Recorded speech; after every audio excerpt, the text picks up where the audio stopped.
एक बड़ी खबर आ रही है, राहुल गांधी की संसद सदस्यता खत्म। इस वक्त सबसे बड़ी खबर ये, राहुल गांधी की संसद सदस्यता खत्म हो गई है। उन्हें कल ही 2 साल की सजा सुनाई गई थी, जिसके बाद अब यह खबर आ रही है कि राहुल गांधी की संसद सदस्यता खत्म हो गई है। हमारे सहयोगी देवेंद्र पराशर इस वक्त सीधे हमारे साथ फोन लाइन पर जुड़ गए हैं। तो ये इस वक्त की बहुत बड़ी खबर आ रही है, राहुल गांधी की संसद सदस्यता खत्म हो गई है। मानहानि के मामले में एक जाति विशेष को दोषी ठहराया था, आरोप लगाया था, जिसके बाद उन्हें मानहानि के मामले में 2 साल की सजा हुई थी। हालांकि सजा को 30 दिन के लिए सस्पेंड और अपील करने के लिए वक्त दिया गया था, लेकिन इस वक्त बड़ी खबर यह आ रही है कि राहुल गांधी की सांसद सदस्यता खत्म हो गई है। 2019 के लोकसभा चुनाव के दौरान उन्होंने बयान दिया था। हमारे सहयोगी देवेंद्र पराशर इस वक्त जुड़ गए हैं, पॉलिटिकल एडिटर हैं हमारे। देवेंद्र जी, कहा जा रहा था कि एक विंडो है, लेकिन अब वो सदस्यता चली गई है। क्या इस बारे में नोटिफिकेशन जारी हो गया है लोकसभा सचिवालय की तरफ से? बस सबसे चंद सेकंड के अंदर, चंद मिनट के अंदर आप कह सकते हैं कि वो नोटिफिकेशन जारी हो जाएगा, लेकिन ये फैसला हो चुका है ऑलरेडी। मतलब नोटिफिकेशन पब्लिक हो जाएगा, फैसला ऑलरेडी हो चुका है। और ये फैसला बेसिकली होना नहीं था। आप देखें तो ये ऑलरेडी, क्योंकि कोर्ट के आदेश के बाद पीपुल्स रिप्रेजेंटेशन एक्ट में सीधे सीधे इस बात का उल्लेख है कि जैसे ही कन्विक्शन आपको होता है और 2 साल से अधिक की सजा होती है, अगर आप पब्लिक रिप्रेजेंटेटिव हैं, आपकी सदस्यता उसी समय खत्म हो जाएगी। हालांकि उसके पहले एक बार जरूर यह नियम आया था कि 3 महीने का अपील का टाइम होगा, जो पीपल रिप्रेजेंटेशन एक्ट 84 का जो प्रावधान था, लेकिन उसके बाद उसको सुप्रीम कोर्ट ने खारिज कर दिया था। और ऐसे में कोई भी विंडो था नहीं, जो भी विंडो था सिर्फ एक कंफ्यूजन को लेकर जरूर था कि क्या, क्योंकि कोर्ट ने 1 महीने का अपील का समय दिया है, लेकिन ऑलरेडी कन्विक्शन हो चुका है, सेंटेंस प्रोनाउंस किया जा चुका है।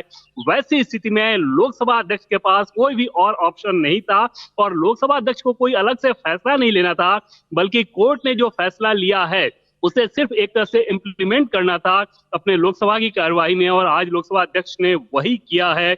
अब से थोड़ी देर के अंदर वो पब्लिक डोमेन में वो सारी चीजें आ जाएंगी, लेकिन इंडिया टीवी के पास एक्सक्लूसिव जानकारी है कि राहुल गांधी, जिन्हें सूरत कोर्ट ने आपराधिक मानहानि के केस में, क्योंकि मानहानि के केस 2 तरह के होते हैं, सिविल और क्रिमिनल दोनों ही, आपराधिक मानहानि के केस में उन्हें सजा सुनाई थी एक खास समुदाय की भावनाओं को ठेस पहुंचाने के लिए। 2019 का जो उनका बयान था, और उस बयान पे उन्होंने कोर्ट में माफी भी नहीं मांगी।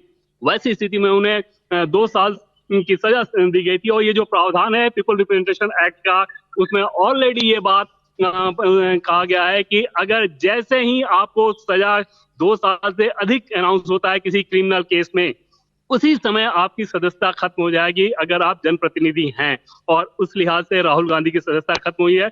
इसके पहले भी आप देखें तो उत्तर प्रदेश में एक विधायक का मामला ऐसा हो चुका है, लक्षद्वीप के एक सांसद को उनको सजा दी गई थी, वो सीट भी खाली हुई थी। ये सारी चीजें पहले से लगभग तय मानी जा रही थी। कल जरूर कांग्रेस के कुछ नेताओं की तरफ से दावा किया जा रहा था कि क्योंकि 1 महीने का विंडो है, वो हाई कोर्ट में अपील करेंगे, ये सारी चीजें थी। लेकिन पीपल रिप्रेजेंटेशन एक्ट में, संविधान में जो प्रावधान है, वो प्रावधान यही है कि अगर आपको 2 साल या उससे अधिक की सजा होती है तो आपकी सदस्यता उसी समय स्वतः खत्म हो जाएगी। लोकसभा अध्यक्ष ने बस कोर्ट के देवेंद्र जी, आप जिस नोटिफिकेशन की बात कर रहे थे, वो नोटिफिकेशन आ चुका है लोकसभा सचिवालय की तरफ से। इस नोटिफिकेशन को जारी किया गया है 24 मार्च को, और लिखा गया है कि consequence upon the conviction of the court of chief judicial magistrate Surat in CC 1871 to 2019, Shri Rahul Gandhi, member of Lok Sabha representing the Wayanad constituency of Kerala, stands disqualified from the membership of Lok Sabha from the date of his conviction 23rd March 2023 in terms of provision of Article 102E of Constitution of India, read with Section 8 of the Representation of People's Act 1951. India TV हर वक्त हर जगह download करने के लिए search करें India TV news Google play store या app store पर।